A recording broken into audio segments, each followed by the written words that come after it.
Hello, Mr. Burrell here. We're getting into a new unit here. We're getting into a trigonometry unit. We just finished this whole trimester so far. We've talked about logarithms, exponential functions, and radical functions. Bunch of different algebraic type function deals. Now, for basically the whole rest of the trimester, we're going to be talking about trigonometry. You've talked about trigonometry in Math 2. Specifically, you talked about right triangle trigonometry, and we're going to be reviewing that a little bit in the next couple units.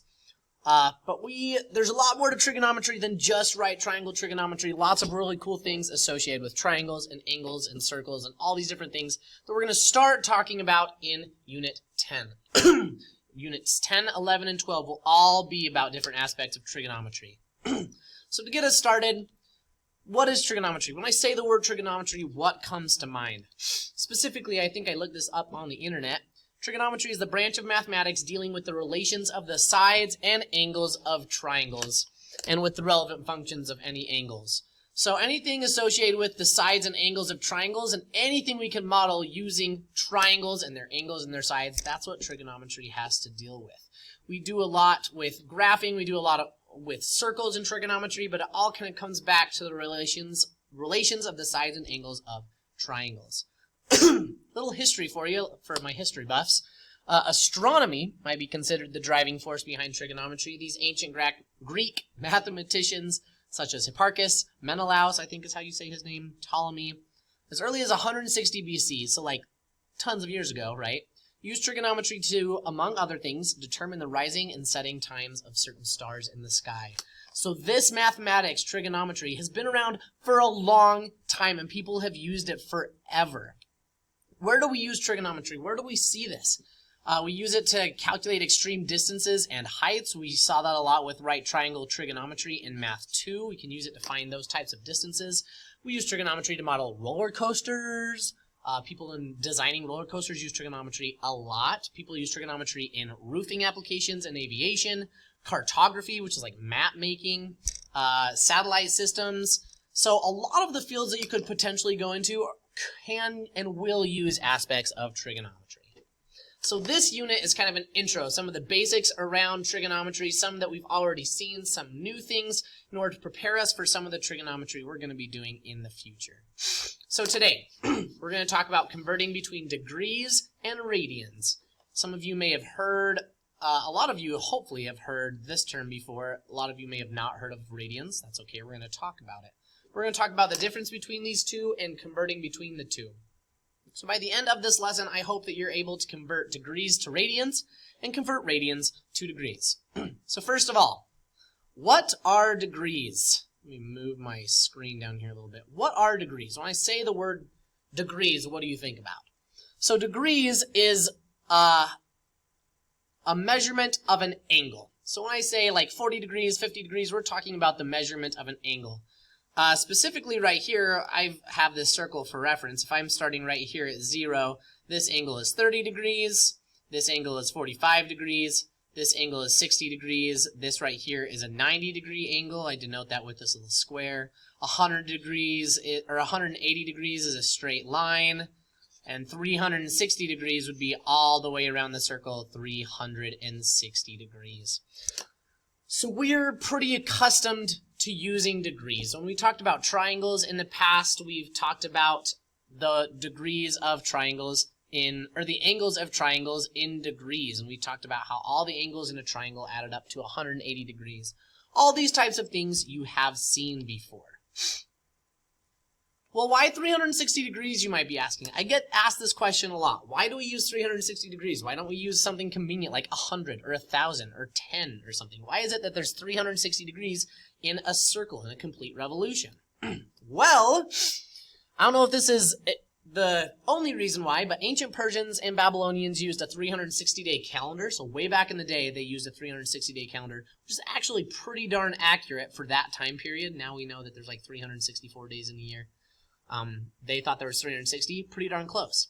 Which means that they figured that it took approximately 360 days for the Earth, here's the sun, it took 360 days for the Earth to make one full revolution around the sun. See that? One full revolution in a complete circle. So for them, 360 degrees seemed like a pretty reasonable measurement for a complete revolution, because that was how long it took for their whole year to go by, how long it took for the Earth to go around the sun. So thus, 360 degrees was born. At least this, I think, is one of the historical reasons why we use 360 degrees. So today we use 360 degrees to measure a full revolution like the degrees inside of a circle. So that's degrees. Now what are radians? This is hopefully new information. This is something, and I love talking about this because I think it's really, really cool. So radians is just another way to measure angles. Instead of like 30 degrees, we can measure angles in radians. They're specifically and most often used in relation to circles. We'll talk about radians being used in other aspects later in these other units. But a radian is the angle span that covers one radius of distance on the outside of the circle. So, I want to show you something real quick. Let me see if I can't pull up my screen. So I'm going to refresh this page real quick. So check this out. Here's the radius. Here's a radius of this circle. And they just kind of like flipped it out and wrapped it along the outside of the circle here. So that distance from here to here, that little span is 1 radian. Because it's the span, the angle measure of that circle that covers 1 radius of length on the outside of the circle. See that? So if I come back into my picture, if I'm going to draw, here's my radius, and if I'm going to draw, like, there's about 1 radius of length on the outside, that angle measure is 1 radian. The amount of space that it takes to wrap 1 radius along the outside of the circle. That's what a radian is. So, Mr. Burrell, you might be asking, why is this helpful? Why don't we just use degrees? Well, actually, radians are really pretty cool. Radians are really, really pretty fancy, really, really kind of helpful. I really like them, so let me explain them a little bit better. So consider this. Right here, I have the formula for the circumference of a circle. The circumference of a circle is equal to 2 times pi times r, or 2 pi times the radius. Okay, and if you don't remember that, that's okay, you can search it up. That is the formula for the circumference of a circle. The distance all the way around the circle is 2 pi times the radius. Or in other words, this many radiuses around the circle. It takes 2 pi radiuses to go all the way around the outside of this circle. What's pi again? Well, pi is equal to 3.14. Well, 2 pi must be about 6.28. So it takes about 6.28 radiuses to wrap all the way around this circle. Let me pull this down a little bit so you can see the bottom of my circle. Okay, so here's my radius right here, right? So here's 1 radius, here's 2 radiuses, here's 3 radiuses, 1, 2, so there's an R, there's an R, there's an R. Almost just a little bit over 3 radiuses to get halfway around the circle. And then here's 1 more radius, 1 more radius, 1 more radius to about right there, I would think. Radius, radius, radius. So there's 1, 2, 3, 4, 5, 6 radiuses plus about 0.28 radiuses. So, how many radiuses does it take to go around an entire circle? 2 pi. 2 pi radiuses, or 2 pi radians to go all the way around the circle. How many radiuses does it take to go around just half of the circle if I just wanted to go to right here? 1 pi radiuses, or pi radians. So when I'm thinking in degrees, halfway around the circle is 180 degrees. All the way around the circle is 360 degrees. When I'm thinking in terms of radians, halfway around the circle is pi radians, or 3.14 radiuses, and all the way around the circle is 2 pi radians, or 2 pi 6.28 radiuses to go all the way around the circle. So that's what radians are. Radians is just the angle measure defined by however many radiuses it takes to go around the circle. So, if this is pi radians, you'll see lots of the radian measures that we use in like terms of halves or fourths or something like that. So, if this is 1 pi radians, then halfway from here to here must be 1/2 pi, or pi over 2. So that's 1/2 pi, 1 pi. This would be 0 pi, 1/2 pi, 1 pi, 1.5 pies, or 3 pi halves. Halfway in between there would be 1/4 pi. Here would be 2/4 pies, or 1/2 pi, 3/4 pies, 4/4 pies,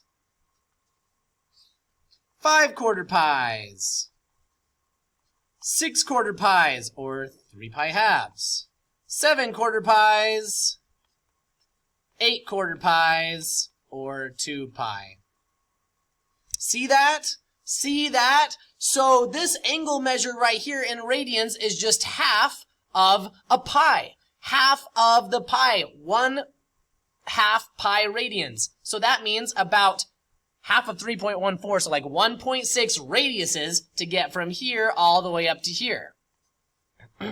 Another way that you'll see the radian measures written, and you'll see this more later, so don't stress too hard about all these, but a lot of times they'll split it into sixths. So they'll have like 1/6 of a pi, or 2/6 of a pi, 3/6 of a pi, or 1/2, 4/6 of a pi, 5/6 of a pi, 7/6 of a pi, 8/6 of a pi, 9/6, 10/6, 11/6 of a pi, all the way up to 12/6, which would be 2 pi. So when I'm talking about radians, it's just talking about how many radiuses does it take to go around this certain section of the circle. So halfway around the circle, it takes pi radians, which is equivalent to 180 degrees. All the way around the circle, it takes 2 pi radians, or 360 degrees. All the way to this quarter of the circle, that's 1/4 of the whole 2 pi's. It's 1/2 of the pi. So from here to here would be 1 pi. Halfway would be pi halves. Half of pi, or half of 180 degrees, is 90 degrees, which is what that angle measure is. So there's another super helpful video that I posted on the Canvas page for you to watch as well, done by someone else. He explains this in greater detail and probably a lot better than I could, talking about radians. I think it's really cool, so go and watch that video. It'll help a lot. So, we use both of them. We use degrees, we use radians. They're two ways of saying the same thing. So often we're asked to convert from degrees to radians and vice versa.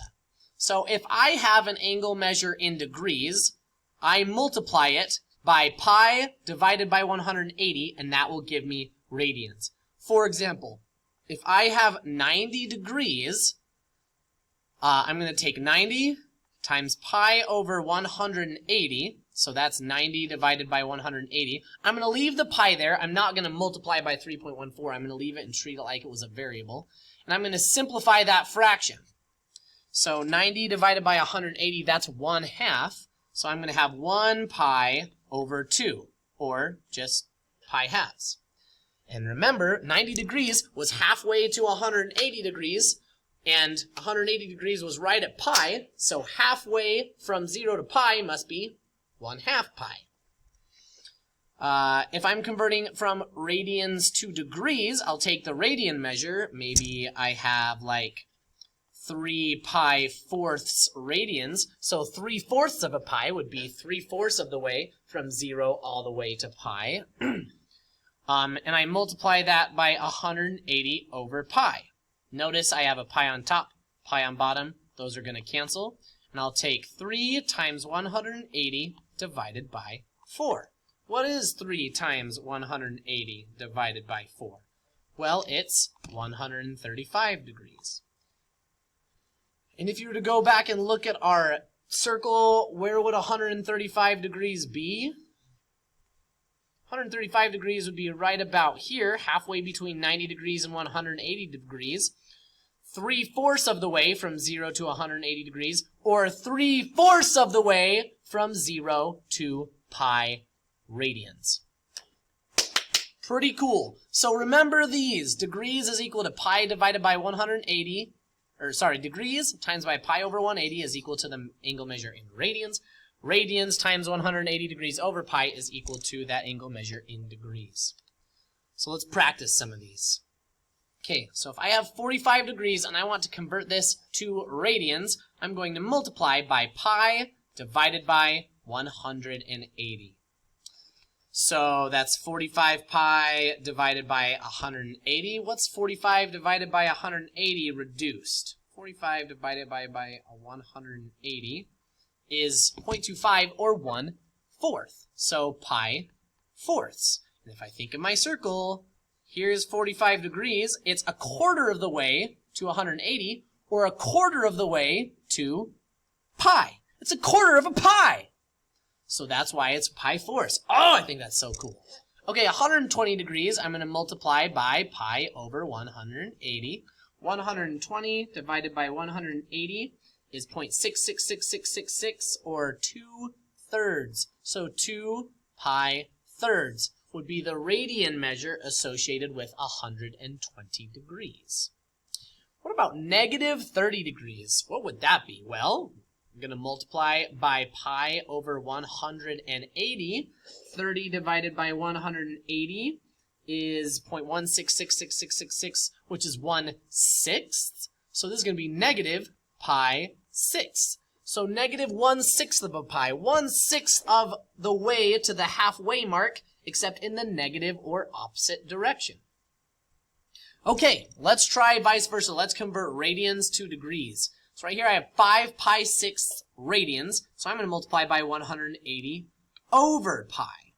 Notice, converting to radians, I multiply by pi over 180. Converting to degrees, I multiply by 180 over pi, because those pi's will cancel.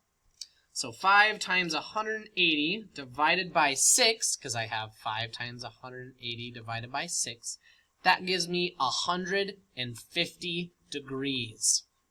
So 5/6 of a pi, or 5/6 of the top half of that circle, is going to be like right here. 5/6 of 180 degrees is 150 degrees. 5 pi 6, 150 degrees. Oh, so cool. 3 pi fourths, if I multiply by 180 over pi, again, these pi's are going to cancel, and I'll have 3 times 180 divided by 4. And even before even doing this math, I have 3/4 of a pi, so if the half of the circle is pi radians, 3/4 of the way is going to be halfway in between pi halves and pi, or halfway in between 90 degrees and 180. Well, 3 times 180 divided by 4 is 135 degrees, which is exactly halfway in between 90 degrees and 180 degrees, or 3/4 of the way. 3/4 pi. Crazy. So crazy. What about 3 pi? What about 3 pi's? So here's 1 pi. Here's 2 pi's. Here's 3 pi's. I wonder what that's going to be. 3 pi times 180 over pi. My pi's cancel out, and I'm left with 3 times 180, which is 540 degrees. 3 pi's. 3 pi radians. So 3 pi's worth of radiuses all the way around the outside the circle gives me 540 degrees.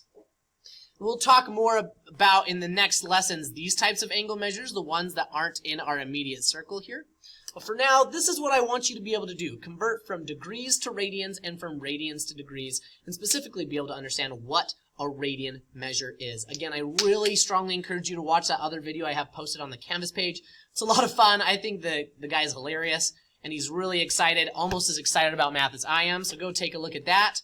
We're not going to cover complementary and supplementary angles in this lesson. It is on your homework, but don't do those sections of the homework. Don't worry about them. In case you're curious, a complementary angle is 2 or more angles whose measures add up to 90 degrees. Supplementary angles are 2 or more angles whose measures add up to 180 degrees. Complementary angles add up to 90. Supplementary angles add up to 180. Or in terms of radians, complementary angles add up to pi halves, and supplementary angles add up to pi. But that's what I want for you guys. That was a little bit longer than usual because I got really excited about radians and degrees, but I hope now you're able to convert from degrees to radians and convert from radians to degrees. We're going to be using that in the upcoming lessons, in the upcoming units. It's going to be helpful to be able to know the relationship between those two angle measures. So I hope that was helpful, and I sure hope you enjoyed it as much as I did.